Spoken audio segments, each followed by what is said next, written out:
Hey, everybody, welcome back to Big Apple Hockey, where we have another big show to do. We're going to do our mid-season awards today, but we are also going to be a little bit shorthanded. I don't know. Did Anthony get a penalty last Tuesday night or something? I mean, what happened with him? I don't know. Did he? I know. Maybe it was 2 minutes for not back checking. So anyway, I am your host, Mark Williams, and I am joined by the host of the Final Buzzer, a Mr. John Folkowski. Oh, that was some scathing commentary there on Anthony, wasn't it? Oh no, we only kid because we love. That's all. I mean, trust me, we love our Mr. LaRocco. We wish he was here with us. He will be here with you during the next Islander segment, and because he's still here within spirit, and also we have his commentary on the Islanders week, and we were going to start with that, but we're going to start with the New York Rangers because that's why you got me and Phil here, not just for our looks, everybody. So. You can always catch the Final Buzzer with John Folkowski whenever he can after Ranger games. Usually it's great talk. You guys were talking a lot about Teemu Selanne in the last edition. So yeah, there was a Finnish takeover in the chat. The Twins decided that they wanted to bring up a lot of the Finnish guys, so it ended up being a lot. It was very Finn-centric. Because apparently we've been all Swedish, no Finnish. There you go, especially in New York. I mean, and there's definitely that Finnish guy that everybody's kind of waiting to explode. Although I do recall if we were all on consensus, the best Finnish player in the NFL, and I almost said the NFL, the NHL, Mikko Rantanen, correct? Mikko Rantanen. Yeah, that guy is amazing. You can look for my 60-second game reviews whenever I can as well, because sometimes the bar is busy. Tomorrow night, I'm going to be doing my 60-second game review for the New York Islanders and the New York Rangers from Buffalo. By the way, both teams, very interesting because they got a big-time opponent on the schedule this week, Phil. But let's dive into the New York Rangers. The New York Rangers, right now, third place in the Metropolitan Division, 57 points. Goal differential just keeps going up, plus 24 now. They go 2-1 this week. They lose to the hapless Canadiens Sunday night. They must have been pissed they weren't watching the Giant playoff game. That's why they weren't. They didn't really play so well. I'll give some credit to Montembeault, I would say, possibly. But Phil, amazing against Dallas Stars. Rangers tie it with 0.9 seconds remaining. And now their next game is tomorrow night against the Boston Bruins. Are the Rangers ready for the Bruins? I forgot about the Columbus Blue Jackets in there. Oh, no, I said that they beat Columbus. That's right. I'm sorry. Yeah. Sorry, my fault then. Well, I might have. I put it in the graphic. I might not. You put it in the graphic. I don't think you said anything though. All right. Well, do we really need to publicize that? it's like. I mean, still, it was a good win. Are the Rangers ready for the Bruins? You know what? This team plays down to competition, but they also play up to competition, and that's the one thing I've noticed about this team over the last few years. Between whether it was Quinn or whether it's been Gallant. They love to play down and they'll disappoint you, but they get up for big games like this. Mm-hmm. It's like they relish the challenge, and then they're like a kid with like an attention problem or something where they just lose focus completely and forget that they should be beating these teams, and they don't give you the effort that they should against the lower level teams like a Montreal. And yeah, you know what? I'll entertain the whole flu point to a certain extent, but you've got to show up to play. You've got to show up to play. And if you're sick, if you're really sick, don't play then. Let someone else play in your stead. So I really didn't care for the Montreal effort, but I liked how they rebounded against Columbus. And Dallas is a really good team. Dallas has been fighting for that division. They were in the lead at one point. I think Winnipeg might have it back as of this moment. They're tied right now. Yeah. So, but Dallas is a damn good team, and honestly, I would not be shocked if Dallas made it out of the West this year with the way that they're playing. They're going to get Roope Hintz back, and they're going to be all right, and they're probably going to make another acquisition at the deadline. So that was a big win for them. Even without Hintz, Dallas still has a really good team. They shut down the Islanders the night before, and I mean, we were at that game. So, but the Rangers, I think they are ready for the Bruins. I think they'll rise to the challenge. They'll play their asses off, and I think they'll show what they're made of. You need Artemi Panarin to be the Artemi Panarin of 2020 and 2021 against this team. And this team needs to show up. Linus Ullmark is beatable. He's very beatable. Seattle beat Boston in regulation and shut them out. They are human. They're playing like a well-oiled machine, but they're not a machine. They're a bunch of humans. They can be beaten. So if the Rangers show up and they give it everything that they have, they can absolutely beat this team, especially if Igor Shesterkin is on his game. So I'm gonna look to this comment right here from Maddie. Panarin has to stop turning the puck over. Those stupid little right-hand, backhand passes to the middle that ends up leading the odd man rushes the other way. He cannot do that. He can't. It's got to stop. And I've said that before this season, and it continues, but it can't happen tomorrow night against Boston. So I want to see more of this newly formed Hedel, Kravtsov, Goudreau line because it looks pretty good. I like the veteran presence with the two youngsters, and I really like what I'm seeing from Kaapo Kakko, especially the play that he made to get Zibanejad the puck on his goal. Yeah, what a play! I mean, Kaapo Kakko, if he's not brimming with confidence after seeing that, I don't know if he'll ever have the confidence to be a star player. But if he does the Michigan in the next game, then I'm really going to be surprised. Yeah, well, I mean, your boy has tried it a couple of times over the last season or so. And each time he said it, I said he's brimming with confidence. He would never have tried that at all. I'll tell you what, Kakko on Sunday night, one of the last saves Montembeault had to make. It was a rebound. Kakko nearly got him through the 5-hole on the rebound, but he was able to shut the pads off quite correctly. And it's just, and quickly, but it's when it comes to the Rangers, you're kind of seeing that they're missing a little bit of Chris Kreider. Hopefully he can come back. Yeah, for the next game, because Alexei Lafreniere has done a lot of good things on Power Play 1. He is not Chris Kreider, and now I'm going to use these words for Alexei Lafreniere. It is obvious that he does have a lot that he has to learn, and he had a tap pass. I think it was down low. He tipped it right back up to Trocheck. I want to say it was Monday night that he did it against Columbus, the Blue Jackets, but it looked great and it ended up becoming a save. But that's the way you got to move the puck quick. You got to be creative sometimes, and how you do it. This kid can develop. You know what? Now I'm starting to doubt, but it's all right. Look, you're gonna have to play him and see what you got. But they are missing Chris Kreider, and they do need him back. There is stuff that he brings. And, Shesterkin is starting to come around. I mean, the goals in the Montreal game, they were not easy goals that he could have stopped. And obviously he didn't play Monday night. That was a lock. So a good 4 days off for him. Clear your mind and get ready for the best team in the league. And they beat the Bruins, then maybe that'll bring the entire team's confidence up. Yeah, and I listen, Lafreniere it's a confidence thing. It's confidence and it's coaching. I've said for years that this team has to be better with putting the kids in optimal positions to succeed. So Lafreniere is also not that type of player, to be on the power play in that position. That's just not his role. They need to stop using him as a net front presence and a bumper.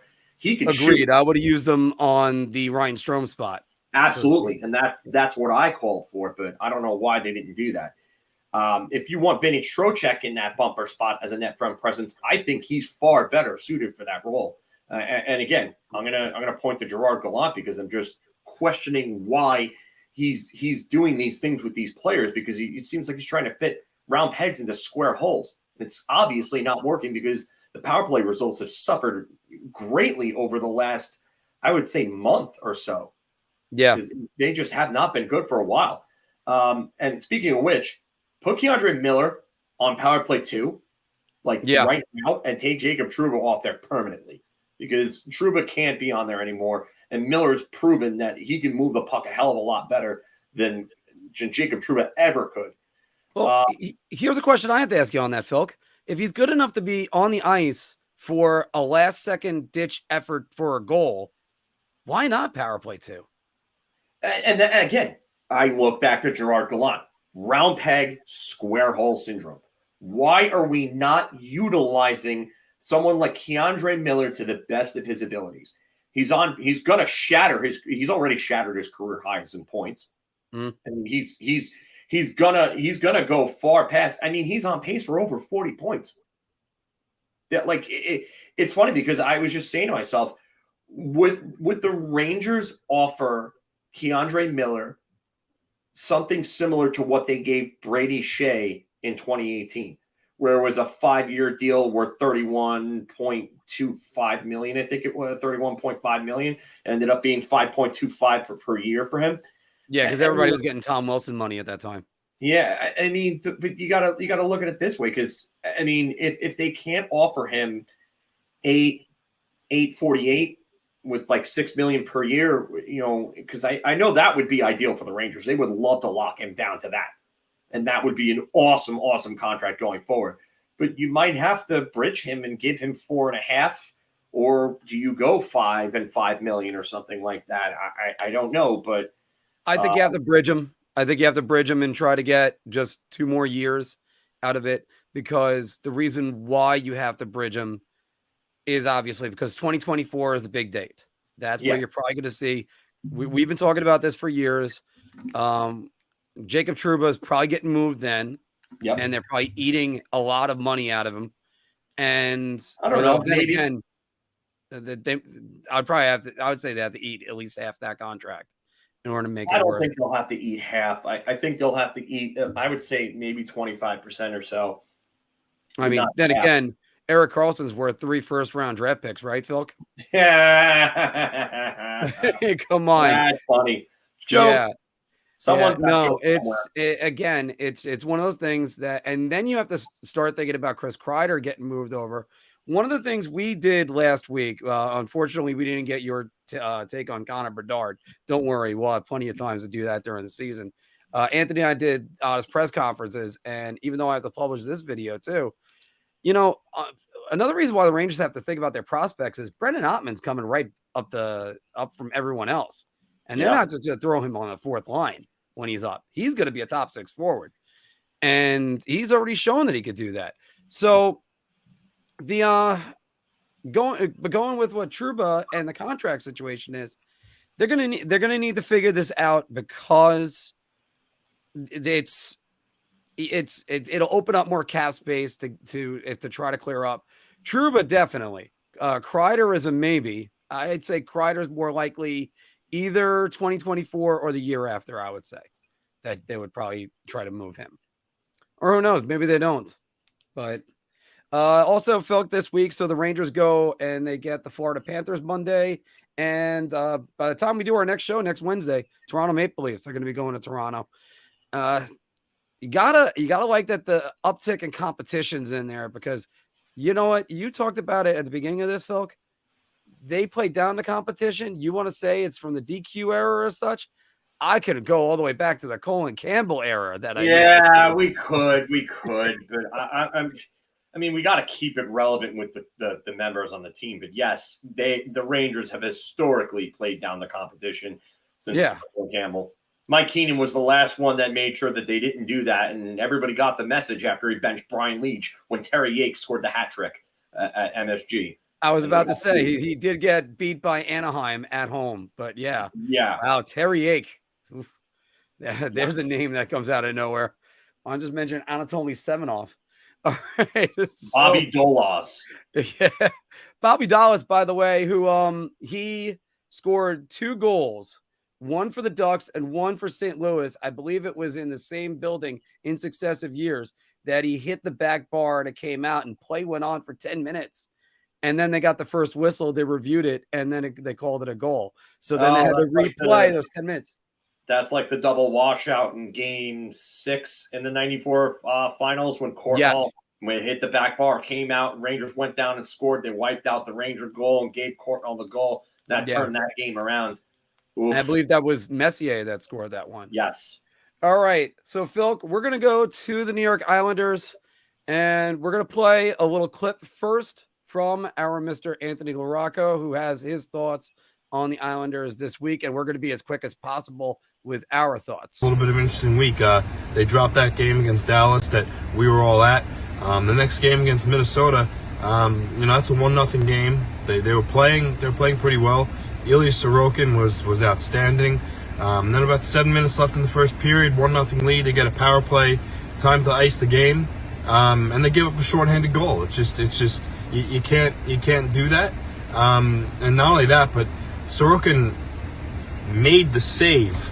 Upon further review, it was a goal, but my goodness, that save he made was absolutely ridiculous.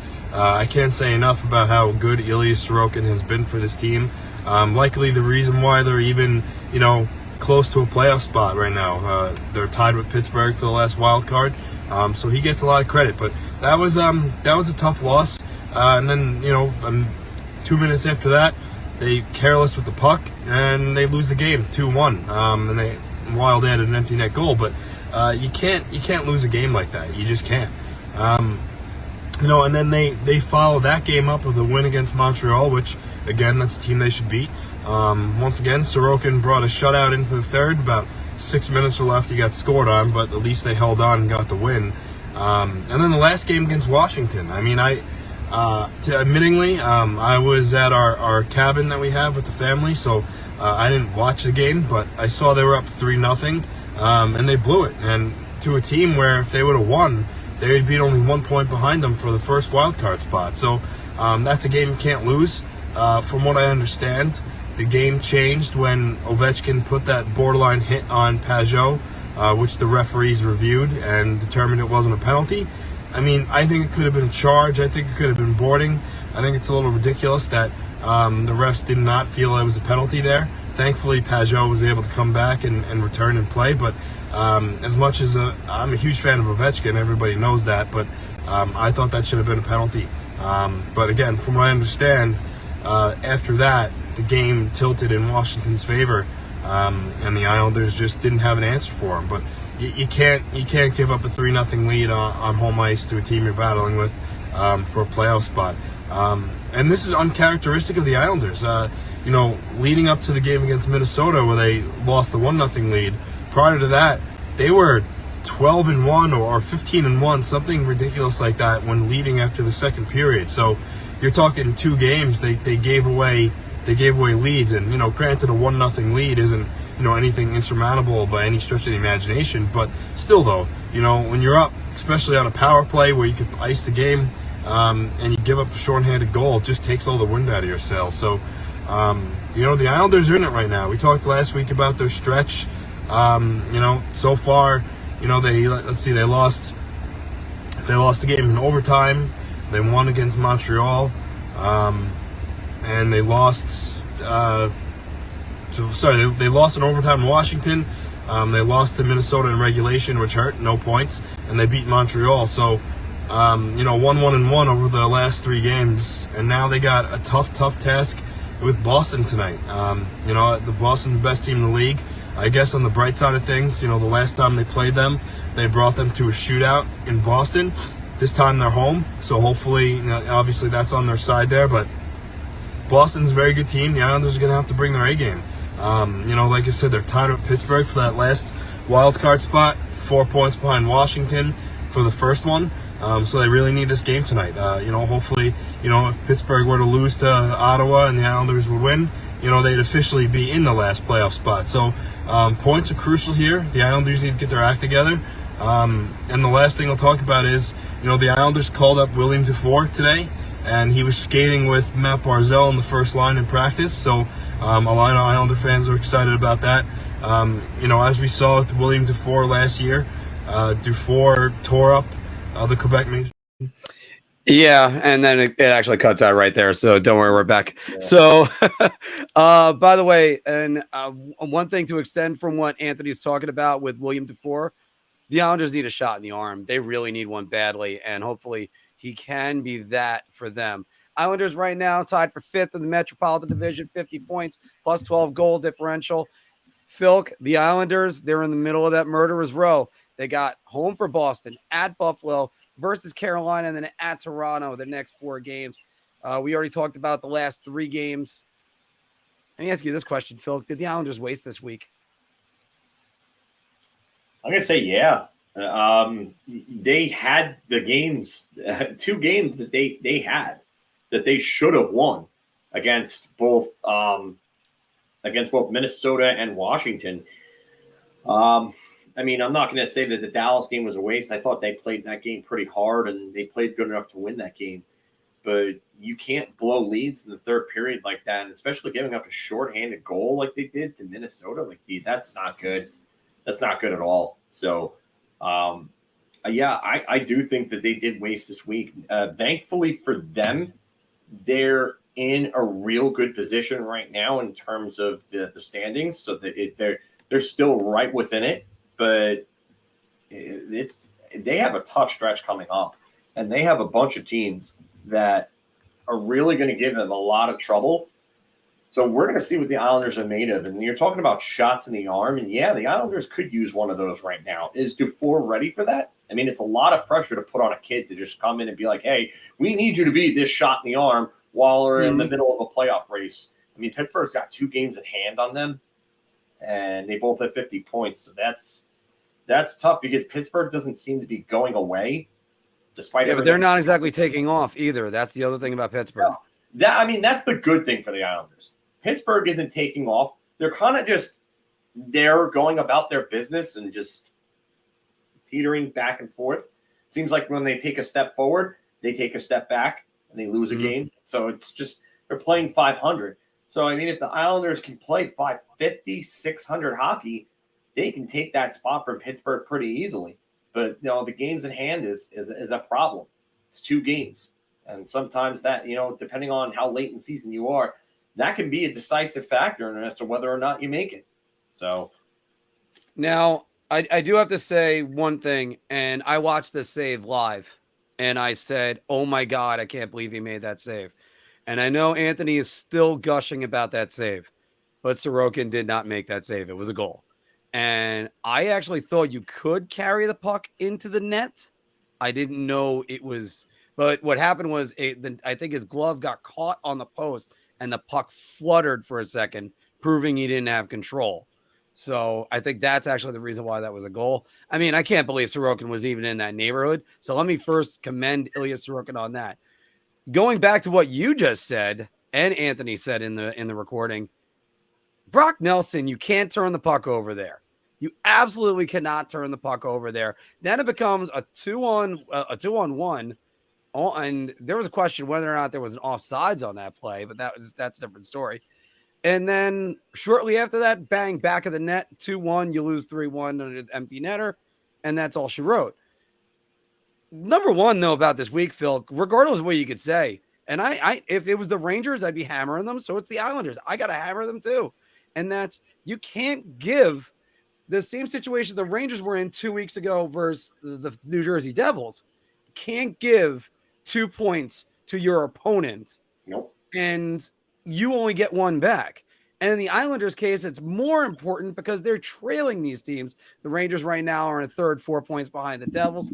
They'd be 2 points back if not for, or actually they'd be 1 point back. I mean, it's multiple point swings against divisional rivals, teams that it's even not just teams that you're facing in your division. It's playoff teams too, like the teams that you're facing that are in that playoff race.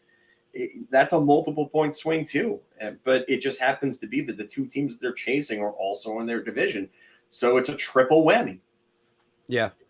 So we're gonna move on from the Islanders. Just one last question for them, because Phil, the way Ilya Sorokin's playing, he kind of reminds me of, well, first Henrik Lundqvist for the previous 10 years of his career, having these great stats and then an okay record because of poor offense from his team. Then another New York athlete got that moniker, and I have to ask you this question. Is Ilya Sorokin right now the new Jacob deGrom?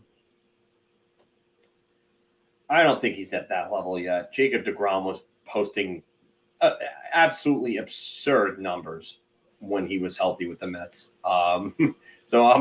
Sorokin's been very good. I don't think he wins the Vezina this year. So that's it. DeGrom was a lock to be a Cy Young finalist at the very least. And when he was in, I think Sorokin will be a finalist, but I don't think he'll be a winner. So. Yeah, it's almost the same way that I categorized it with the Cale Makar thing last year, where I was like, Cale Makar is going to win a Norris Trophy. Just give it to him when he is the best defenseman. I still think Roman Josi should have won it last year, because if you're going to compare defensive games, I just watched a video recently where somebody said best overall defenseman, and they just gave it to Makar. I'm like, no, you could have given it to Josi one more time. Yeah. Makar's going to get his, because whenever anybody talks about those awards or anything, I can't help but point out who was like the best defenseman you remember over the last 20 years. Oh, that's right, Shea Weber. How many Norrises? There you go. But again, so back to this with Sorokin. He's doing great. You look at those other numbers, but 15, 14, and 3. New York Islanders, you have to get him more goals. So, guys, what do you think about the Rangers and the Islanders this week? Throw it all down in the comments below. And hopefully the teams get a couple more wins. The Rangers need to make a statement tomorrow night, I think, against the Bruins, and the Islanders desperately need points. But before we completely switch and go over to our midseason awards, Phil, last night it was Pride Night in Philadelphia, and Ivan Provorov abstains from warm-ups because he doesn't want to wear the Pride Night warm-up jersey. Now he's been getting bombarded on Twitter, and other people have been kind of backing him up. I just watched a video about his refusal to wear it. I've grown up in theater my entire life, but I have no opinion on this whatsoever, because different cultures have different ideas and ideals, and I can't judge him based on mine. So he says he's Russian Orthodox. He has to do it for religious reasons. What's your thoughts on this? I'm not a religious person. I fully support the LGBTQ community. But it's gotten to a point where now it feels like it's being forced, and it feels like a hollow gesture at this point. I like the whole tape on the stick thing. And I would wear the jersey, but I think if we're going to force people to do it, then why would that be, or how would that be helpful rather? I was in a thread on Twitter earlier on, and I saw, a gay male who came out and said that, he wasn't hurt by Provorov, but the Flyers organization for, participating in Pride Night when not everyone on the team was supporting it. And I understand that. And I actually do understand that. And it makes a lot of sense. With that said, I think there needs to become a point where we need to take politics out of sports. And I think the jerseys is a bit much. Like I said, I would personally do it, but there might be other people who may not agree with it, and they may not want to do that, as Provorov, for example. But I think at a certain point, if we're going to start forcing people to do this, it's a slippery slope. And to me, it doesn't make sense, because now you're going to involve the players union, and the players union is legally going to back the player. And then it becomes a bigger ordeal than it really has to be. And I'm not trying to demean the situation by saying that, but we could just have them do tape like they were doing previously, do promotions, do other forms of support, and whether it's handing out stickers, having booths in the arena, memorabilia, readings, literature, groups. We could do all sorts of other things, but I mean, I think it would just be best to let the players just go about playing the game. And then if, they want to do, support in the communities, I think that would be the best way to do it. If they want to go, because wearing a jersey for 15 minutes in a warm-up says what? Okay, it says absolutely nothing. They just want to sell that jersey. And that, to me, that's what I think it is. I think the NHL just wants to sell more jerseys. They want an excuse to have another jersey out there that they could sell, and it's cash cow. And you know what? We saw this with the Black Lives Matter, with the ordeal with that, and just how, certain teams didn't, or certain players didn't want to stand up and whatnot, and it became an issue. And I just think if you separate the game itself from the movements, and you just let these players do things on the side if they want to help out, then great. But I'm not religious, and I don't agree with Provorov. I don't. I think that religion has often been used as an excuse to kind of not necessarily promote homophobia, but kind of to ease. I don't know how to word this properly. It's been used as a crutch. We'll just use it as it's used as a crutch with people. Because I'm not saying that they're promoting it that way, but again, it's been used as a crutch. So that's what I think. And again, I'm not a religious person, and I think that needs to change. And I think if you are a religious person, unless you're super devout, then I don't think there's a reason why you can't, support the people that you claim to care about.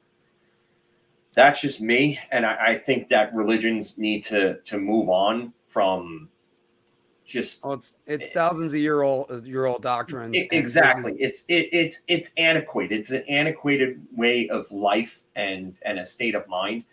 So I just think that we need to kind of separate things here, and religions need to change their ideals, because if they think that these people are quote unquote sinners, then what does that say about what you're preaching?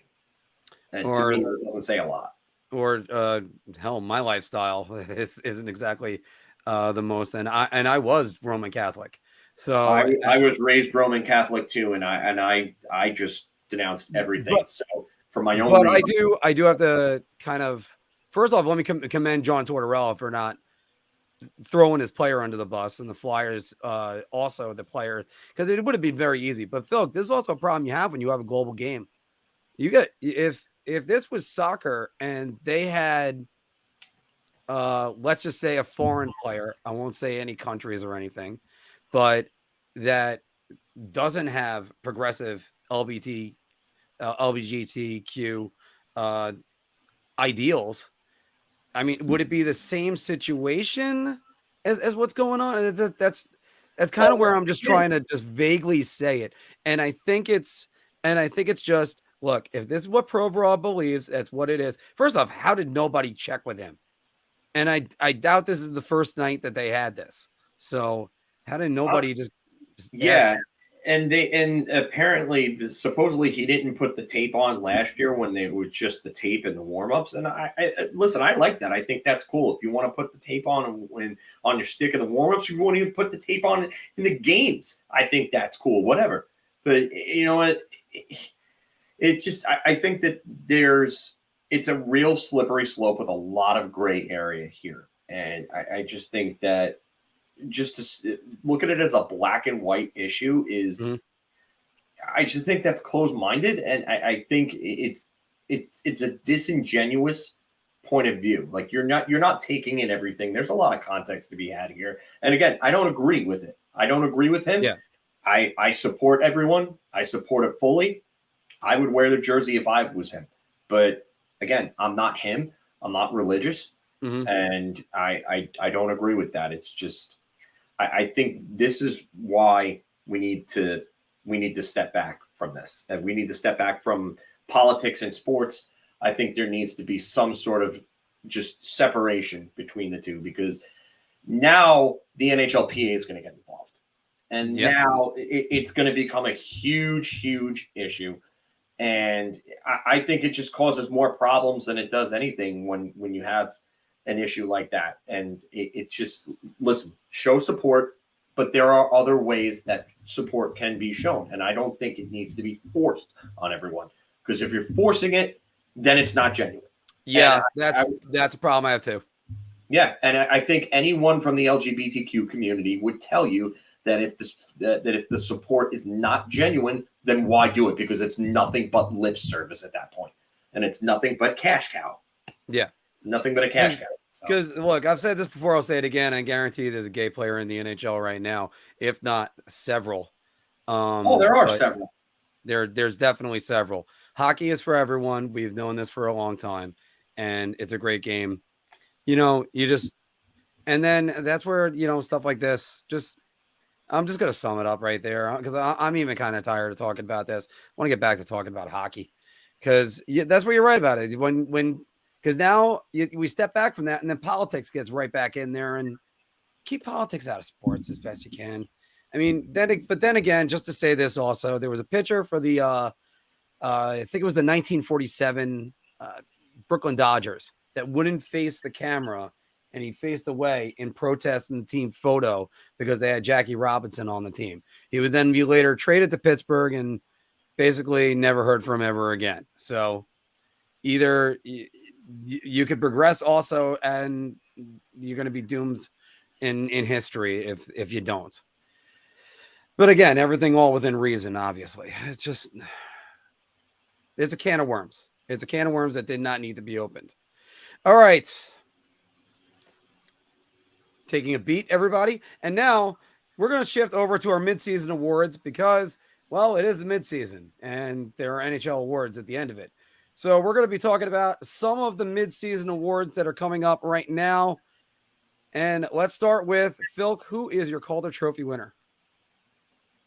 I'm going to say Matty Beniers right now. I know that some people will take a look at Logan Thompson and what he's doing with the Vegas Golden Knights, but I think that Logan Thompson's got a really, really good team in front of him. And I'm not taking anything away from Logan Thompson, but Matty Beniers is a big part as to why Seattle is playing as well as he is. He's not far off from being a point per game. As technically an NHL rookie, he's got 17 goals and 36 points in 44 games for a team that's trying to fight for that division. And they are only 2 points behind Vegas. So, I mean, they're tied with Los Angeles, but they got 2 games in hand. I like Beniers. I love Beniers, and that's it. And I'm surprised because the guy that said in our season preview, Mr. Anthony LaRocco, that Matty Beniers was going to be his guy. I got his answers right over here. We're going to have the graphic at the end of it to recap all of ours when we do the shortened cut. But he's got Logan Thompson, and to be honest with you, Phil, so do I. He has been absolutely outstanding. I mean, it could be Matty Beniers when the season's up. I was this close to saying Matty Beniers myself, but I really like what Logan Thompson's been doing. That goals against is still a little bit high, and yes, coaching has got a lot to do with it. But he's done a heck of a job, especially with what's going on in Vegas and them not having the number one goalie. We'll probably talk about that situation after bar talk. But I mean, Phil, there's so much that could have gone wrong. He has been a very stable force, and thank you from my fantasy team, by the way. Phil, Norris Trophy. Let me just read you off. Anthony's, he's got Erik Karlsson of the San Jose Sharks. How about you? I've got Adam Fox. And I was on him earlier on in the year, but I got to tell you, the way that he's improved his game and picked up his game big time over the last, I would say, month or so, he's just so much better. And the analytics wise, he's top 5 or so in almost all the analytics defensively and offensively.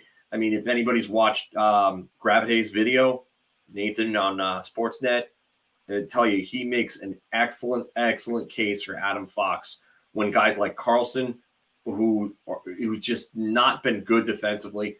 Yes, the points are incredible, but Karlsson's defensive game is just horrendous. And you could just, you want to point to bad team? This has always been Erik Karlsson. even in Ottawa in his prime days when he was winning Norris's, he was bad defensively and great offensively with the puck. And that was part of why he won those Norris trophies, was because he could control the game by having the puck and basically running the entire game through him because he had the puck when he was on the ice. So I've got to go with Fox. I would actually give it to Morrissey or Dahlin before I gave it to Carlson. I was tempted to say Rasmus Dahlin just for the sake of giving some different answers, and Josh Morrissey is high on my list as well. But no, I agree. It's Adam Fox. It's hands down Adam Fox this year. I think he just dominates the play almost without any real physical presence. Like he just does not so physical at all. Yeah, I mean, he just picks the puck off from people, says thank you, I'll take that, goes the other way all the time. So, all right, and we're gonna go to the Vezina Trophy, and I think we're all gonna say the same answer. Anthony and I both say this. Philk, take it away. Who was the Vezina Trophy winner? It's got to be Linus Ullmark. It's just he's just been that good. He leads in basically almost every goaltending stat there is. The numbers look like a video game almost, and yeah, he's playing behind a great team, but he just I think he's just been that good. And I don't see anyone else taking it from him unless he absolutely falls off in the second half of the season. So, I mean, Phil, I would agree with everybody if they wanted to say anyone else but Linus Ullmark. He's got a .936 save percentage. .936 save percentage, and I think he's got a sub 1.9 goals against. Yeah, it's a 192. 192 now. It was like 188 before. Yeah, well, he's had a couple bad games, but a couple bad games. He gave up 3 goals. 192. Are you kidding me?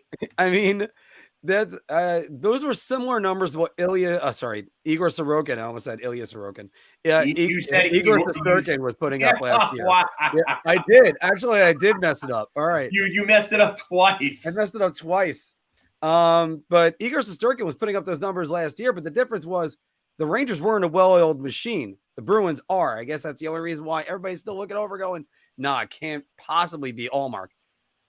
Yeah, it is. Yeah, it is. And he has done a great job with this. All right. Speaking about coaches that have done great jobs, one of those is the Boston Bruins coach. And Anthony has said Jim Montgomery is his coach of the year. Is he yours?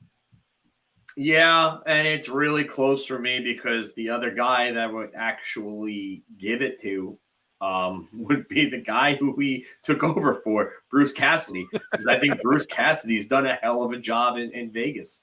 I have Peter DeBoer as my other runner-up in Dallas because I think he's just doing his old, first-year magic thing. We'll see what happens in year 2 and year 3 because he seems to get fired by year 3. Just because, but that's usually my analysis. Yeah, but I mean, Peter DeBoer is having a real good year. Those would be my top 3, but I got to give it to Montgomery right now because he endured Charlie McAvoy and Brad Marchand and David Krejci all being out at various points during the year towards the beginning of the year. Marchand was out for a bit. McAvoy was out for a bit. I know Krejci's was brief, but I mean, he dealt with some injury issues. And when you looked at this team on paper before the start of the season, didn't look like a great team. And now Pavel Zacha, who's having a career year, Montgomery gets this out of Pavel Zacha, who was a Devils bust. And now all of a sudden he's, producing well. He just gets a new contract extension worth like $4.5 million a year, somewhere in that range. Pavel Zacha, I think it was the other day. But yeah, I got to give it to Montgomery. And you know what? It's a feel-good story knowing what he's done with, what he's been through, I should say, with this substance abuse. And good for Jim Montgomery. the Bruins are playing like an absolute wagon right now. So great on Montgomery. I can't see anyone else taking it from him at this point. See, now I have to make the case because you have usually in this situation, this is sort of like when oh my God, the Tampa coach, I forgot, John Cooper. When John Cooper was running that well-oiled machine in 2019, Yeah, and you're looking at them going, they're going to blow the doors off of everyone in the playoffs. And then the wheels fell off the cart. I mean, that year they had the MVP. They had the best goaltender. I'm not sure if that was Hedman's first Norris Trophy, but it was up there. I mean, they had everything going.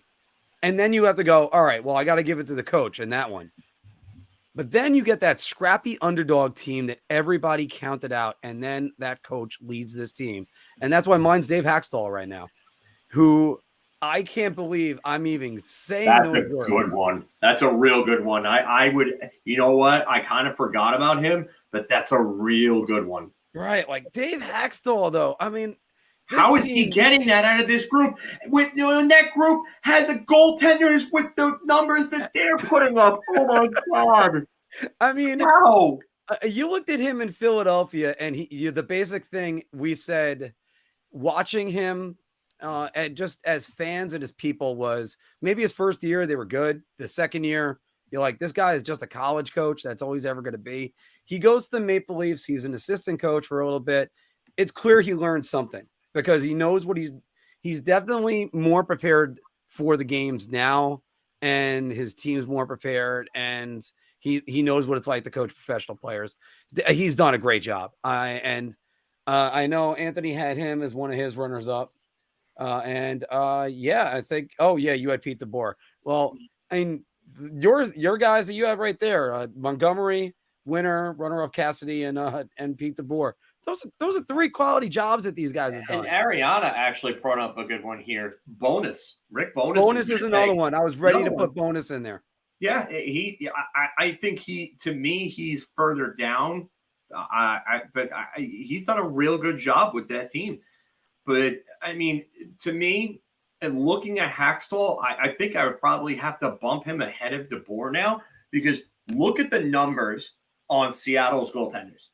Martin Jones, 21, 5-3, with an .895 save percentage and a .276 against in 31 games played. Oh, and maybe the backup's going to be better, right? Yeah, right. The backup who was a Vezina Trophy finalist 2 years ago. Yeah, and the backup has played 15 games, gone 14. He's gone 14 games started, 4-8-1, and he has a save percentage of .888, which is just brilliant, and a goals against of .337. That would be acceptable in the 80s and nowhere else. Maybe the 70s. But, yeah. I mean, how is that team winning with that group and those goaltenders? Like, it's just, this is an anomaly. You can't have goaltending that bad and still be winning games, but yet Seattle is. They're fighting for a division. And Phil, we're going to be talking about Seattle in the Pacific Division soon enough, but also another team we're going to talk about in Bar Talk. Right now, the Florida Panthers would kill to have goaltenders with those stats. Yeah, the Florida Panthers just, I mean, Sergei Bobrovsky, it seems like every game I watch with Bobrovsky, he's fighting the puck off. Like, I don't understand how this guy is this bad. 325 goals against, .897 save percentage, 12, 13, and 2. Horrendous. Yeah, that's and you figured that, it would be better, again, with the backup. The backup hasn't even been that good. Spencer Knight, .906 save percentage. Okay, that's meh. Just above average. 305 goals against. 18 games started, 9-7-3. That is absolutely just horrendous, to say the least. That's the best way to even describe it. Because you know what? And when you get goaltenders with that bad of performances, you better hope that you're getting great star production. And one goaltender we didn't mention, by the way, Jake Ottinger has had a pretty good season, but he's tapered off a little bit. So if you need your stars to produce, who is your MVP for this season? And you and Anthony both have the same answer. I'm begrudgingly going to say a different one. I'll say mine first. I'm going to say Tage Thompson. I said it 2 weeks ago. Now, he's in a 5-game goalless streak, but he has been carrying the Buffalo Sabres. They have no business being anywhere near a playoff spot. They're still way behind, but still. I mean, they have Craig Anderson, who's practically my age, in net, and he's had a renaissance season. I credit him for everything. But as far as he goes, he has just put the Buffalo Sabres on his back, and he doesn't have a Leon Draisaitl with him. He doesn't have a Joe Pavelski and a Rupe Hintz. I mean, Dylan Cousins, okay, that's still not anywhere near those neighborhoods. And yes, he's the breakout player of the year if we were going to actually say that, even though he broke out last year, you could argue. So, Philk, say the more obvious answer you and Anthony both have. All right. Before I even say my answer, and I think everybody knows what my answer is already without even saying it, but if Tage Thompson and the Buffalo Sabres make the playoffs, he wins it. And he should win it at that point. And I unless my vote, I'm sorry, I just saw this comment and I just got distracted. No. Because I know show tunes doesn't make me 65. Oh my God. Amazing. But unless Connor McDavid, who was my pick, scores 60 plus goals and 150 points, which is possible, actually possible, then Tage Thompson should win it if the Sabres make the playoffs. But they're not going to, right? I don't think they're going to either. I just don't think they're there yet. But Tage Thompson is having one of the better seasons out of any player I've seen on a team that's going to miss the playoffs in a long time. So, but McDavid just became the 5th fastest player in NHL history to 500 assists. He actually beat Crosby by about almost 30 games in doing so, 525 to 554 to Crosby. And the only guys that are ahead of Connor McDavid to get to that mark, Wayne Gretzky, Mario Lemieux, Peter Stastny, and Bobby Orr. Gretzky in 352 games, Lemieux in 433, Peter Stastny in 507, and Bobby Orr in 522. So Peter Stastny does not get his no, he doesn't, but he was incredible. He was probably one of the, I would say, 5 to 10 best players of the 80s. Second most points by an unsigned, by an undrafted player. I'm sorry, second most. It's undrafted. Yeah. And he's got more points than Marty St. Louis, who won an MVP, and deservedly so. No. Does Adam Oates have more points or less points than him? Ooh, that's a good question. I think he does. I think Adam Oates is the second highest out of an undrafted player. I think it's Oates. Phil, while you're looking that up for us, we'll do this one. Anthony says it's Adam Oates. It is Adam Oates. Yeah. And by the way, deservedly so. Adam Oates, quietly a great career. Oh, not if you watched him. You watched him, you knew who he was. But Anthony has Dallas versus Carolina in the Stanley Cup Finals right now. I would say Dallas versus the Bruins as of right now, because the Bruins just don't look like they have weaknesses. What is your midseason Stanley Cup Finals? And by the way, Anthony says Dallas. I can't even believe I'm going to say this. But I think I might have to go with a repeat matchup of Dallas and Tampa. Wow. All right. It's something about Tampa, just the way that they're coming on right now and the way that they're playing. And the fact that I think that they're going to make moves at the deadline. you just can't count them out. And you've got the best playoff goaltender there is in recent memory in Andre Vasilevsky, and probably the best one since Waugh, if you ask me. So I can't count Tampa out, especially if they can go get a defenseman and one other like middle six player to add to their, or maybe a guy that you can add to the top six. They just still have a lot of depth, and they've got players that are going to step up. I'm going to go with Dallas and Tampa.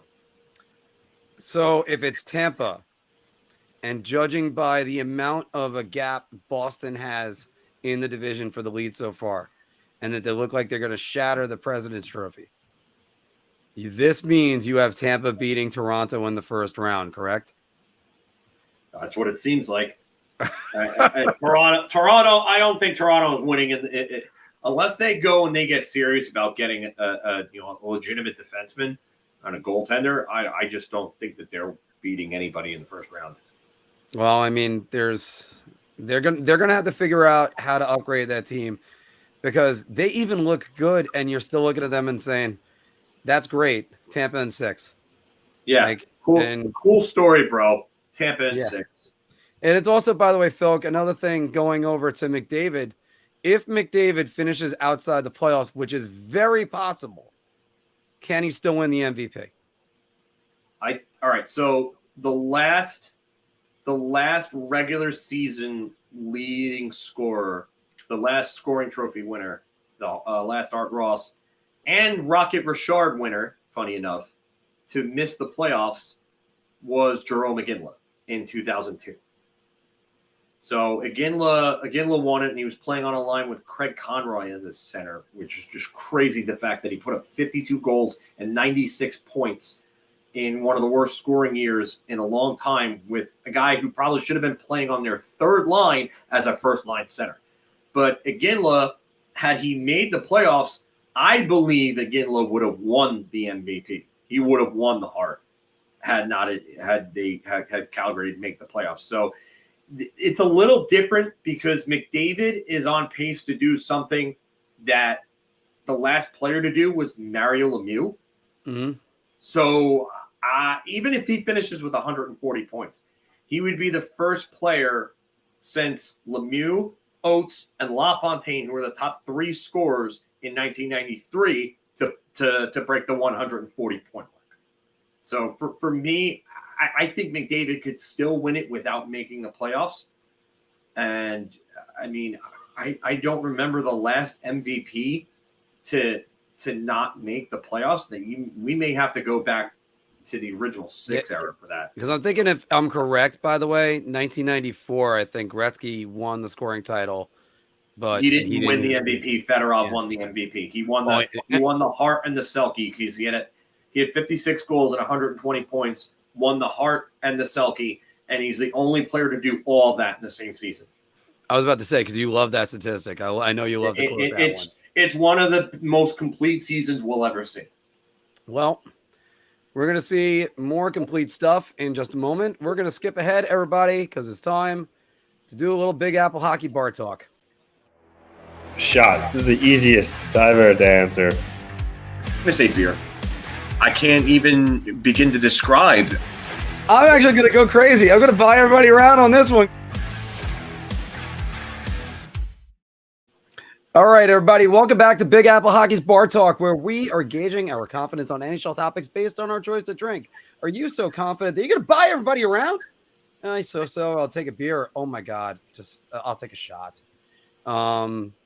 So play along in the comments down below. And don't worry, there are still trucker hats that are available. I have to get some more because we're going to donate some for some watch parties. See if that happens. And if you guys, you know what? They're good looking hats. Come on. They make me order more. So, Phil, this offseason, the New York Rangers is going to have 5 RFAs. Filipino, Alexei Lafreniere, Keandre Miller, Vitaly Kravtsov, and Libor Hayek. Although the last guy, I have no idea who he is. I haven't seen him in a while. The New York Rangers should trade one of their potential RFAs by the trade deadline.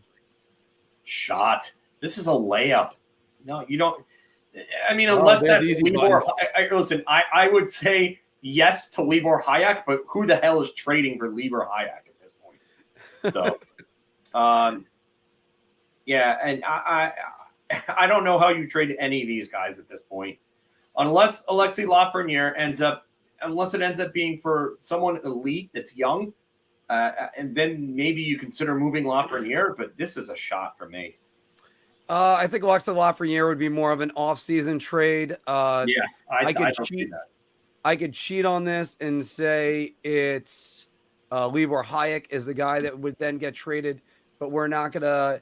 Yeah, you know what? I keep forgetting to count Zach Jones in a lot of this, but Phil, I'm only gonna go beer for one reason, and that only reason is if the Rangers feel like they're in it. And they feel like, and even though he's played well, like we've been talking about upgrading for Philip Hedl, if there's a chance of going for Ryan O'Reilly or maybe even another center, I don't think Bo Horvat's in the mix. Then you'd have to look at that. But I think they'd probably end up standing pat. By the way, speaking about teams that should stand pat, the New York Islanders should stand pat at the trade deadline. I'm gonna say shot for this. I think they need a scorer. They absolutely need a scorer. Wouldn't hurt to add a depth defenseman to improve over someone like Sebastian Aho. But this is absolutely got to be a shot. Whether or not they actually will, or whether or not they actually will make a move or not, is a different story. Because knowing Lou Lamoriello doesn't seem to like to make the big move. Mm-hmm. But even though he has in the past, that's what's funny. What's that? Even though he has in the past, that's what's funny because he's gone for Alexander McGillney and Ilya Kovalchuk. Yeah, that's a long, long time ago though. McGillney was pre-cap, so again, this is a shot for me. I'm only going to go beer for this. It depends on where their playoff seeding is. If they find themselves out, we'll say 4 or more points out of the playoffs, he's not going to go get a big score. I don't think he wants to. All right, so hold on. Is it going to be should or are they now that you're saying that? Ooh, that's actually a good question. Because now you changed it around on me. Now you changed around the parameters. Because you're the way you're saying it, you worded it as the Islanders should stand pat. Then you answered it, are they going to stand pat? See, this is what happens when they don't correct my notes during a rundown. You know what? Let's say the Islanders will stand pat. How about that one? Okay, so I'm going to say beer for that then. Okay. Because I think they are going to end up standing pat. And I think there is an outside shot that they can go and make a smaller move. And I'll say stand pat because to me, standing pat would be either making a very small tweak or doing nothing. Yeah. You know, going for it would be making the big or a moderately sized move. Well, then, yeah. So, and now you know my answer. I think they're going to actually stand pat because, look, if they're too far out, there's no sense for Timo Meier or Vladimir Tarasenko. Because, by the way, the Pittsburgh Penguins, they win those 2 games in the hand, and then the Islanders' hole gets a lot bigger. I wouldn't exactly try to rush it. We do know Tarasenko is interested to come to the Islanders, and you could try to get him in the offseason without having to part with a player. So why not do that? Phil, we talked about the Philadelphia Flyers before, and the Flyers, do you realize they're 8-2 in their last 10 games? They got 45 points. They're 5 points out of the playoffs. That is unbelievable for a team that we just said was going to be a doormat. Speaking of guys that you could argue coach of the year, I'm pretty sure John Tortorella could get some votes. But the Flyers are playing themselves out of the Connor Bedard sweepstakes. Round another layup. I mean, when you go 8-2 in your last 10, yeah, you're pretty much playing yourself out of the Connor Bedard sweepstakes. And knowing John Tortorella and knowing how proud of a person he is, he doesn't want any type of remote link with the name Connor Bedard at this point. He does not want to be a last place team. He wants to keep his job. And part of the problem with, bringing in a guy like that is he's going to get the best out of a group like this. He turned Columbus into a contender when they didn't have a great roster. And then, Sergei Bobrovsky was playing well, but I mean, Tortorella is going to make you play. He's going to make you work. You are going to hustle in practice. Or if you're Bobby Sanguinetti, you're going to throw up in practice. So, yeah. But Tortorella's not going to let them get Bedard. Yeah. And that was, to me, the Flyers, I thought that they would be so bad just because the roster and then the injuries that they were having on top of that. But no, they've played better than the sum of their parts. So, yeah. And I got to agree with you on that one. And this is an easy round because also, by the way, you should play yourself out of the Connor Bedard sweepstakes. Teams are not made to say, all right, we're going to try to lose. Organizations could set themselves up like that, but the teams are going to try to win. And there's always a winner in every NHL game, unlike there was almost 20 years ago. But you can't have an organization philosophy of it's okay, we'll lose, because then you're going to be stuck in a perpetual rebuild. And how's that going, Arizona Coyotes? So even though they've been playing well too, Phil, that's another team that was playing pretty good. But fortunately, they're not playing themselves out of their sweepstakes too. By the way, there's the wild card standings right now. The wild card 2, Pittsburgh technically in sole possession right now because they got 2 games in hand. The Islanders also with 50 points. Right behind them, the Florida Panthers. And Philk, Florida Panthers will be in a playoff spot before March. I'm going to say Beer. I don't trust the goaltending, but when you have a Selke caliber player in Alexander Barkov that is just absolutely playing out of this world two-way hockey right now, Matthew Tkachuk has been everything that they've wanted. I mean, they're getting a lot out of a real bad defense too. So I can't say that it's not possible, but I mean, if we're talking, all right. So I got to ask again, parameters on this will be. So are we talking that they'll have it for a little bit of time, or they're just going to be in it? So they could tie it. They could be in the slot.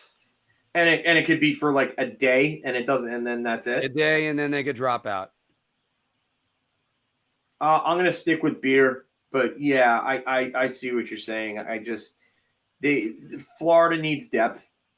They need scoring depth. It looks like they've lost a bit of it, and that happens. Mm-hmm. When you deal a guy like Jonathan Huberdeau, who was really good with your best center, but now Alex and you lose a guy like Anthony Duclair. Yeah, that hasn't helped them either. But you know what? I'm not going to count them out, but at the same time, I don't think they're going to make the playoffs. But yeah, they'll teeter in and out of maybe wild card 2. I'm going to go shot, and the reason why for that is it stands on your thing. It's just because you hit the nail on the head earlier. Consistency. How is Sergei Bobrovsky this bad? And he's just awful. Absolutely awful. Spencer Knight, better, but not by much. And dealing with an injury right now. Florida actually is going to get the Islanders. Oh, they get the Rangers next week. I think they get the Islanders soon too. And, I know they're going to hit a soft spot in their schedule and get up there. But again, as much as the Pittsburgh Penguins are struggling, I can't see Sidney Crosby struggling for that much longer. And the gap between the Penguins and the Capitals are even worse. So I think it's going to be 5 metropolitan teams going to the playoffs. It's just going to be that simple with that. Yeah, what Crosby is doing is just 49 points in 43 games. I mean, and this is with him cooling off a little bit lately, but I mean, he's just still incredible at 35, going on 36 years old. Yeah. And for anybody that might want to complain about it, I will always compliment Sidney Crosby. because I wish I still lived in that parallel universe with a Rangers lottery ball, or even hell, 32 different teams had a lottery ball that could have gone off with Sidney Crosby. Could you imagine if Sidney Crosby went to the Detroit Red Wings in there? Yeah, if Crosby went to those Detroit Red Wings, the Detroit Red Wings would have won like 4 straight Stanley Cups. Yeah. Datsyuk, Zetterberg, Crosby, Lidstrom, that team, they wouldn't have signed Marian Hossa, that's for sure. All right. Well, Phil, let me tell you this. First, let me ask you this question, and also let you know the wording on this one you're not going to have any problems with. But do you know what team has the second most wins in the NHL? Vegas Golden Knights. The Winnipeg Jets with 29, second most in the league. By the way, just to let you know, Vegas Golden Knights 28. So the Winnipeg Jets, who are currently tied for the Central Division lead, will win the Central Division. You know what? I'm gonna say shot. I think Dallas is gonna win it, and Dallas has been without Rupe Hintz. They're gonna get him back. I know Winnipeg could also make a big move at the deadline. So could Dallas, but Dallas, I just think that they're a better team. I know Connor Hellebuck has historically been a better goaltender than Jake Ottinger, but Jake Ottinger is the better one of the two right now. Mm-hmm. And I think Jake Ottinger is going to get some serious Vezina votes. I just think that Dallas is really, really, really playing well. And Jamie Benn has come back from the dead. Tyler Seguin looks like he's not the same player he was a few years back, but I mean, he's still a respectable player. Joe Pavelski does not age for whatever reason.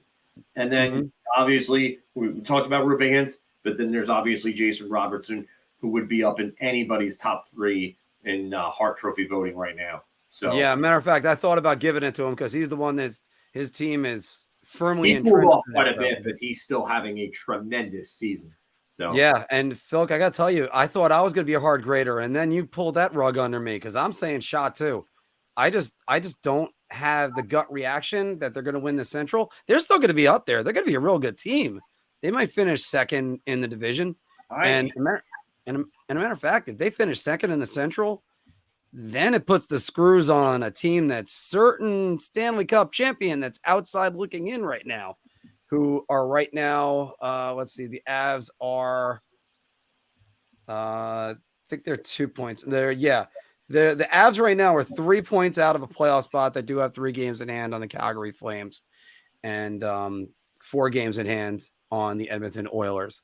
But I mean, you start tightening that up a little bit more, it's going to make it harder. And then the Winnipeg Jets, then they end up getting who's the second team? Oh, then they end up getting probably Minnesota, and that would be a favorable matchup for them, I would say. Yeah. So I'm a firm believer in Dallas right now. I love the way Dallas is playing, and we had him in there. And it's not to say anything bad about the Jets, everybody. It's just saying we happen to really think this team, the Dallas. Yeah, I mean, Winnipeg is. Listen, Kyle Connor started off the season really bad, and now he's got 54 points in 45 games. Like, he just came out of nowhere to get to near the top of the scoring race. I mean, he's not going to catch McDavid, obviously, but Connor's having a hell of a year. Pierre-Luc Dubois is over a point per game with 49 or 45. Josh Morrissey has 49 points in 45 games, and he's a Norris Trophy favorite. Mark Scheifele isn't even having that great of a year right now, 39 points in 45 games, but he has 26 goals. Winnipeg has 320 goal scorers already. And the funny thing about that, Philk, is you looked at the Mark Scheifele stuff that happened last year, Blake Wheeler getting removed the C from, and this is the result. They've gotten better, not worse. And Cole Perfetti has had a great season for them too. So, he's already got 20 points as a rookie. He's got 26 points in 40 games. He's on pace for over 50 points. So, he was one of Anthony's runners up for the Calder Trophy. Yeah. I mean, I don't think my Calder guy is going to make it anywhere near there. I think my guy was Mason McTavish and just nothing. Yeah, so far. he started off real nice and just he's kind of cooled off a bit. So, Well, let's go to that division, Phil, because in the Pacific, here are the standings right there. And 2 weeks ago, we were talking about whether or not the LA Kings would challenge for the Pacific Division title, and I dismissed them. That's why I'm an idiot, because the LA Kings since December 15th, the most wins in the NHL with 10. They got 2 losses and 1 tie. Phil, I'll start this off, but the LA Kings will take the lead in the Pacific before the All-Star break. And I'm still going to go beer. I like the Kings better than I did about a month ago, but I'm not sold on them yet. Consistency is the number one problem. They're the only playoff team they're in a playoff position with a negative goal differential. And I understand that means you've had some blowout losses. Maybe you've had some narrow wins. And that's just, it's a stat that usually you point to teams that have positive goal differentials that make the playoffs. Negative ones don't. And it's funny because, by the way, I mentioned this. Do you know the only the team with the highest negative goal, the positive goal differential, I mean, that is out of playoff positioning? It's the Buffalo Sabres. They got a +13. The Islanders have a +12. So how about that? But I'll turn it over to you. What do you think? no, I'm going to say shot here. I don't trust their goaltending. Jonathan Quick, he looks like he's cooked. He has like a good game here or there, but he looks cooked. And Phoenix Copley, whatever you want, however you pronounce it. I think it is Copley, actually. I believe it is Copley, but he's just not that good. He is not a number one guy. His numbers are not great. I do not trust that goaltending. I really wonder about LA's secondary scoring. Kevin Fiala's having a hell of a year. And everybody who thought that last year was a fluke and, his point per game season in Minnesota was 85-point year, I think it was a fluke. Nope. He's a point per game right now, 47 in 46 games. And then there's a big drop-off after that. Anze Kopitar with 35 points. Philip Deneau with 33, which is actually really good, considering that Philip Deneau is really more of a shutdown center, and he's on for a career high in points. Then you have Victor Arvidsson, who hasn't been the same since he left Nashville. Gabriel Velarde looks like he's breaking out with 31 points in 45 games. And then Adrian Kempe, after his big 30-goal year last year, now isn't playing so well this year. Drew Doughty, 27 points in 45 games. Not bad. Could end up with 50 points. But I don't like the makeup of this team in terms of, being a division winner. I think they'll make the playoffs just because they play well and they're coached well. And I like McClellan, but he's just not the guy to me that, will get it done in terms of winning the division, especially with, some of the teams in that division. In Vegas, I just think they're too good of a team. I think they have too much firepower. And I think if they go make a deadline move, I think that could put them over the top and just vault them into like legitimate cup threat, status. So, yeah. And also put in the parameter of the All-Star break, you have 3 weeks for them to take the lead. Don't forget, Seattle's going to try to take the lead too. Vegas can easily just go right on a run again. They got all their guys, although Mark Stone is dealing with a back injury right now, which is not a good thing. Yeah, that's the only thing that could work against Vegas and work in LA's favor. But again, and another team that I don't trust the goaltending in Seattle, but they continue to win despite having bad goaltending as well. And they're a younger, hungrier, and faster skating team, if you ask me, than LA. So yeah. Now, Phil, one last one. There was footage of Peter Laviolette crushing a Bud Light on the bench. So it's cool that Peter Laviolette, I screwed up the name the second time. Peter Laviolette, oh no, I did say it right, was drinking a Bud Light on the bench. I have no problem with it. I know some people are going to say, oh, well, that's unprofessional, but I mean, I don't have a problem with it. I mean, unless he's got like some sort of substance abuse issue, Mhm. I don't see a problem with it at all. All right, so it's around.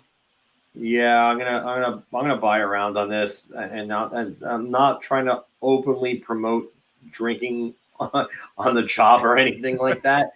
But I just you know what?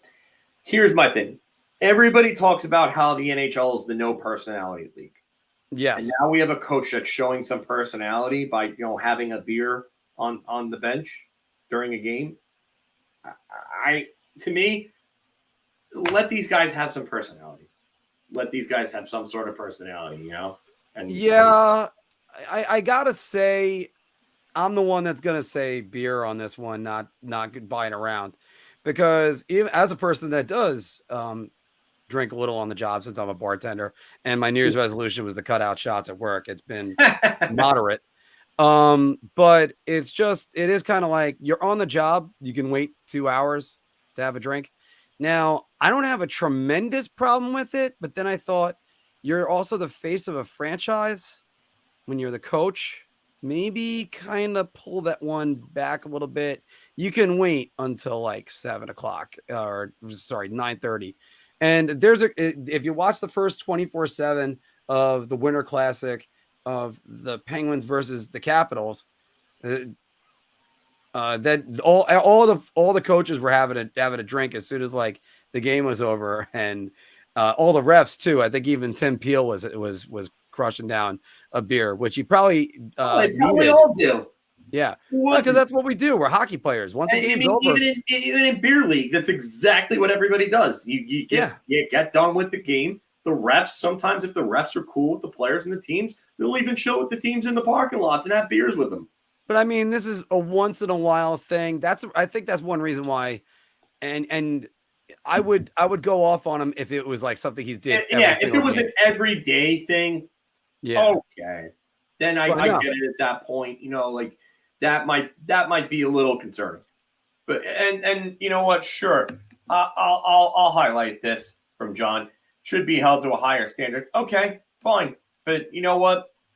I don't have a problem with one beer in one game.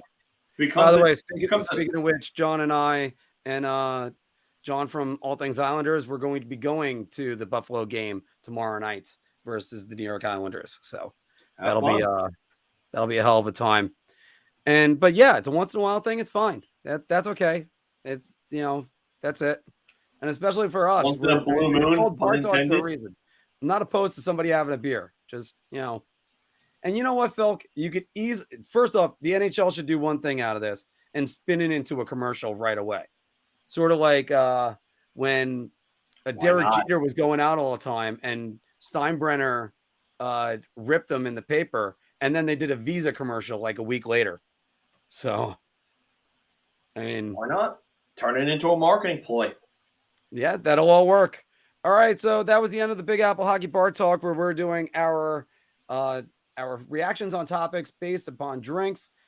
Hope you guys were playing along a little bit in the comments. I mean, Phil was watching all that, but now it's time for some NHL news and notes. And Phil, the biggest news I think that came out of the week, obviously, other than now the Provorov thing. I mean, the Robin Lehner story is an absolute just like, what do you make of this? Like, sad. Millions of dollars in rare snakes. And he's isn't he suing his wife or something like that? It's I you know what? I'll be honest with you. I didn't do a lot of research into it, but I heard about it, and it's sad to see, someone like that in that type of situation. But when you don't manage your money properly, that's kind of what happens. And I feel bad for him. I really do. I hope that he gets everything on track. Hope he gets back to playing.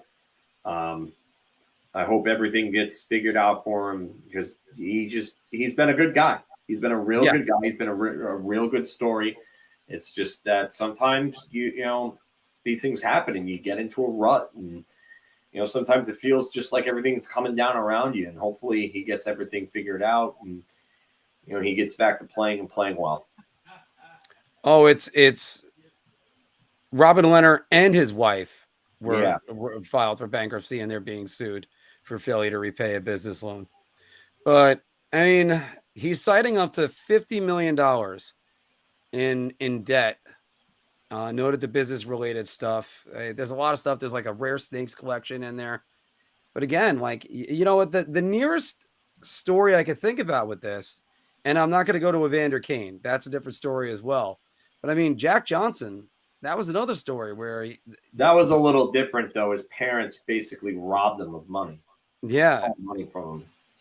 Like, you always got to be in charge of your finances. Yeah, you gotta make sure that you're paying a close eye to them. And listen, I get it. Like, you would expect your parents to be like the people that look out for you the most, but sometimes people get, greedy and corrupted by the thought of money, the color of green. It's just, it's heartbreaking. That's what it really is. It is. And again, I hope that Leonard gets everything figured out and he ends up getting back on his feet. I really do. Yeah. I mean, he's already had to do this once in his career. That's what the hard part is, Phil. I mean, God, first he had to deal with substance abuse, and then now this. It's just one thing after another. Just how much is there? By the way, we got 11 likes right now. Make sure everybody, I forgot to say this earlier, make sure you appease the YouTube gods and like, share, and subscribe, and also smash that like. There's that Hulk hand that's right there. We're going to take some of your questions because I'm going to be heading out in a little bit. So yeah, I'm going to be heading out really soon too. So we'll do like a few minutes of we'll do a couple minutes of Q&A. I saw people earlier on in the chat talking about trade options for the Rangers. The big name that's come out in the last couple of days, Frank Saravalli said that the Rangers are one of the front runners right now for Timo Meier. I wonder how they get that done because he's actually a restricted free agent at the end of the year. That's one. With a qualifying offer of $10 million. That's two. Yeah, so that's going to be a real hard sell for me, and I don't know how they would get this done. I really wonder if they would send Alexis Lafreniere back in return for Timo Meier at this point. It kind of makes sense. I wouldn't personally, but I can see the organization looking at it this way and saying, hey, it makes a ton of sense. This guy's having trouble here. Something is not right. We're hoping that the Alexis Lafreniere situation with him just not developing is not, another JT Miller situation where he needed to be traded twice to finally get serious about doing his offseason workouts and everything to really get his career going. Because if that's the case and he needs to get dealt out of New York, then a trade for Meier makes a ton of sense because Meier is a big, strong, talented winger with some speed that could really open up space on a line for someone like Artemi Panarin. If they do that, the one good thing about them actually dealing for Meier, let's say we do that. I'm sorry that I said the W-E word, but let's say the New York Rangers trade for Timo Meier. The one silver lining out of it is that you could have, the money is a big issue. You could probably have and eat a little bit of money back. But the Rangers then can turn around and trade him at the end of the year. Because here's the thing, like every New York Ranger that's making money has got a no trade clause. So you can't, the guy that ends up being the odd man out if they're forced to trade him is Ryan Lindgren. And what would you rather have?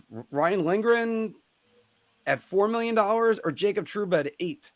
It's like you kind of wish this is 2024. It's very easy. Yeah, or you wish that Jeff Gorton never gave him a no movement clause or $8 million per year. Yeah, I know. Yeah, exactly. But thanks, Jeff. It was awesome. Offer a guy that was the number one power play quarterback and number one defenseman for a total of a month. So I'm not a Trouba hater, but still, it's just there. So. Because I'm just glad that Patrick Kane's almost completely off the market on it. Don't have to worry about hearing about him. No, I mean, they said that Kane could still be a possibility. But I mean, yeah, the rumors have kind of died down a little bit with Kane. I wonder if they'll be revisited at the deadline. The word supposedly with Kane is that he may not want to be a rental. He may want to go to a team that will re-sign him to an extension, or that'll give him a new extension, and go from there. But I don't think the Rangers would be that team unless they found a real sweetheart of a deal going forward with Kane. So, yeah, that's just not happening. And Patrick Kane would be great for the Rangers as far as like marketability and personality, but he's really not flourishing as much this season. I think he's got he's up to 6 goals. So, yeah, I mean, there was another name that was at the top of a lot of fans' wish lists, and I actually brought this suggestion up recently, is Andrei Kuzmenko in Vancouver, 26-year-old unrestricted free agent to be. I think Kuzmenko would actually fit the Rangers a bit better than Bo Horvat would. So I like Kuzmenko. I think he's legitimate. I also believe that it would be a lot easier to sign him to a deal going forward. So I think that he would be an ideal target. But Jim Rutherford in yesterday's press conference came out and said that they are starting to work on talks for an extension for Kuzmenko. So he also said the Canucks need to have major surgery. What's up? He also said the Canucks need to have major surgery. Yeah. And him coming out and saying, by the way, how do you feel if you're the GM right there? Because Rutherford's saying they were in talks on the extension. I mean, that's not news coming from the GM. I'll be right back. Yeah. So I don't know. I don't know how I would feel about giving Kuzmenko itself giving that a run, because Vancouver they wanted a king's ransom for JT Miller. So I don't know if you want to go trying to bark up that tree again to try to get somebody different, but I don't know. I don't like it. I don't really like the idea of trying to go after somebody that they're trying to lock down, because then it's going to take a real king's ransom of an offer to get someone like Kuzmenko. And although I do, like I said, I think he fits perfectly, I just wonder at this point what Vancouver is going to want for an unrestricted free agent to be. And to me, you don't want to give up a ton for a player like that. Well, I'm going to come back, by the way, to this comment from Dave, because I have to ask you a question about this, Phil.